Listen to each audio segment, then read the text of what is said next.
посочени, че са плодородни. But the evidence was false. Но това не е вярно.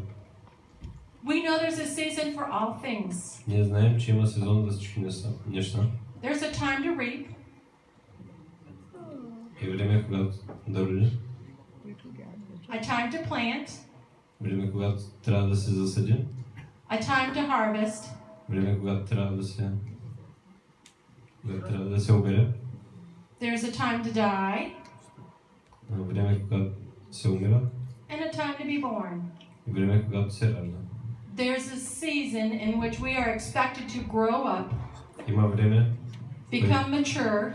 В което се очаква от нас да пораснем, да станем зрели. And fruitful for the kingdom. Да бъдем плодородни за света. Unfortunately, но за жалост, sometimes we get stuck. Понякога and we fail to grow up. И не успяваме да озреем. No one wants to see a 20-year-old.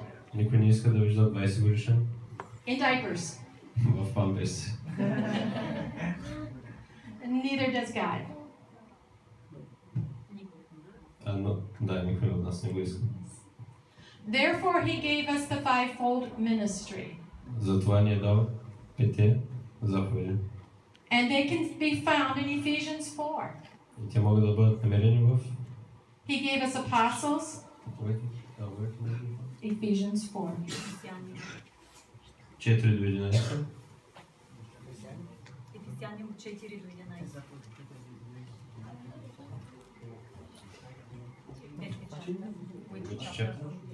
Ephesians 4. Четвърта глава. In verse 11. Четвърта глава на Ефесяни 11 стих. So He gave us some apostles. Yes. I'm just kind of paraphrasing for you. He gave us apostles. He gave us some apostles and prophets. And He gave us evangelists. Казва да бъдат по един апостол. And evangelists. И евангелисти. Teachers. Учители. To equip us. За да ни to make us ready. To make us ready. За да бъдем готови. Building up the body of Christ. Да израснем с Божието Слово. For the work of the ministry.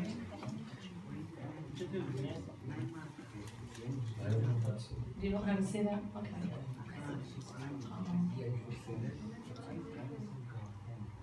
Аз ще го чета на български. И Той даде едни да бъдат апостоли, други пророци, други пък благовестители, а други пастири и учители, с цел да се усъвършенствуват светиите за делото на служението, за съзиждането на Христовото тяло.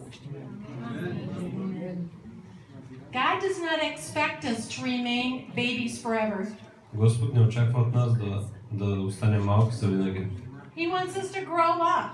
Иска да растем. He wants us to become mature. Иска да станем зрели.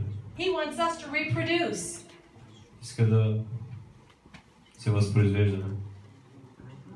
Grown-up Christians пораснали християни are fruit-bearing Christians.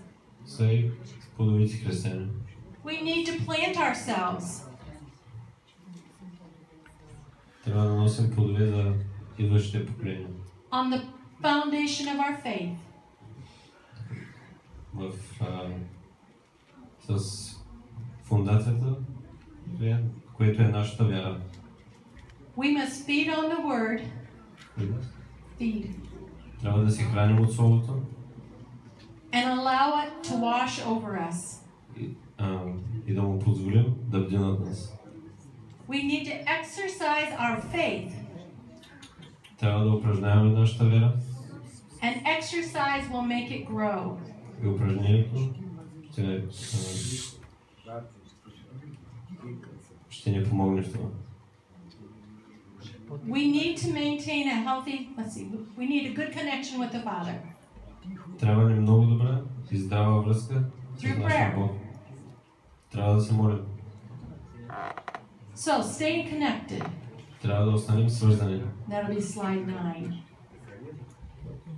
I told her what slide it was. Staying connected is the key. Да останем свързани е ключът. We need to be connected to one another. Трябва и да сме свързани In the с body of всички един от Christ. нас. I'm sorry. We need to be connected to one another in the body of Christ. В името на Бога. And to God. We need to be connected to God. Ние трябва да сме свързани с Господ.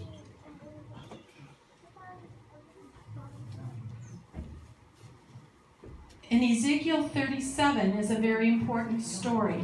Ezekiel 37. Ezekiel 37. Езекил 37. In this story, В тази история God is speaking to Ezekiel. Господ говори на Езекил. He takes him to a valley of dead bones. Изкарва го в долина на пълна с кости. There's much that we can learn about those dead bones. Може много да научим от тези кости. God asked Ezekiel, Господ попитал Езекил. can those bones live? Can he read? Sure. Какво виждаш?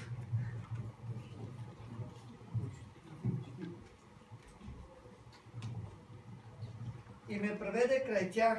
Наоколо и ето имаше твърдо много по отвореното поле и бяха твърде сухи. Той ми каза, сине човешки, могат ли да оживеят тези кости? Аз отговорих, Господи Йehova, ти знаеш. Thank you. So Ezekiel prophesied, Така че той му върнал and the bones came together. и костите са съживили. They were dead, and yet they came together. Били са мъртви, но са събрали Where и са they съживили. came together, where Където са съживили? was at joints. Bones come together at Е било joints. при ставите. Joints in the body of Christ. Joints. Joints are joints. Joints in the body of Christ are relationships.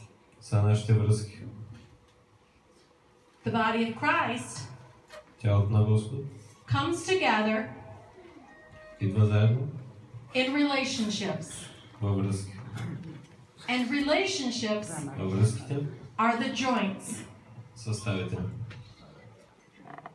When they come together, they form the body of Christ. Когато се съберат, те сформират тялото на Господ. And you know, in your natural body, И вие знаете, че в вашето нормално тяло, your joints вашите стави, are supported by ligaments and tendons. вашите стави са Ligaments and tendons in the body of Christ им помагат сухожилията и мускулите. are right attitudes. Can you repeat that? The ligaments and tendons are right attitudes. Сухожилията и мускулите са точната насока и опора. We need to have the right attitudes towards each other. Ние трябва да имаме точната нагласа един към друг. Otherwise, we can't support each other. Иначе няма как да се подпомагаме. So Ezekiel prophesied, Така че Езекил е казал, the bones came together, костите се събрали и се съживили and the body of Christ was raised up. и тялото на Господа е било дигнато. If the bones are out of place, Ако костите са извън it's мястото си, painful. боле. Bones that are out of place are painful. Когато са изместени, има голяма болка. It causes disunity and discomfort in our church. Причинява неудобство в нашата църква. Therefore, it's important for us to find our proper place. Затова е важно за всички един от нас, за всички нас, да се намерим точното място, да сме заедно. To grow up and fulfill our role да растем и да изпълним нашите задачи, so that we can benefit the whole body of Christ. за да може да получим наградата на Исус. The head of the body is Jesus Christ. The head of the body is Jesus Christ. Главата на тялото е Исус. The bones are each of us. Костите сме всички ни. And when we come together in a right relationship with one another, И когато се съберем заедно в точната връзка, в правилната връзка, it makes the whole body work together. кара цялото тяло да функционира заедно. It makes us powerful Прави нас силни and gives us unity and harmony. и не дава съвкупност и да живеем в хармония. Colossians 2:19. Колосяни 2. 19. Колосяни 2:19.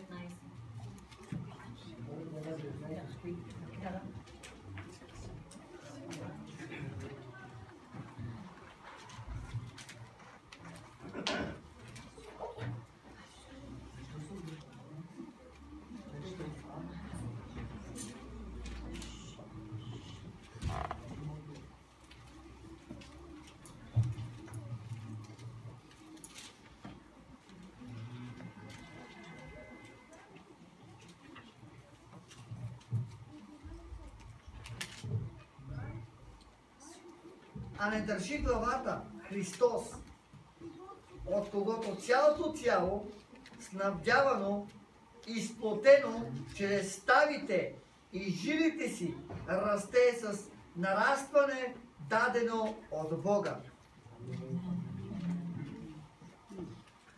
So in John 15:5, Така че в John Йоан 15:5. 15. Йоан 15, 5 стих. 15 глава на Йоан 5 стих.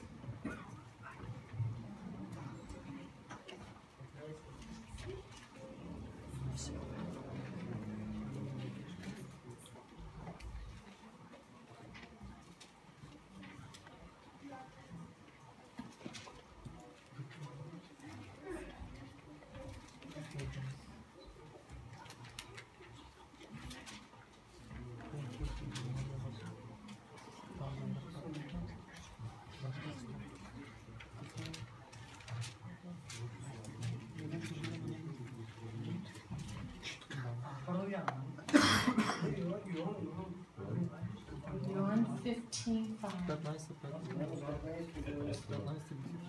Can I find it? 15.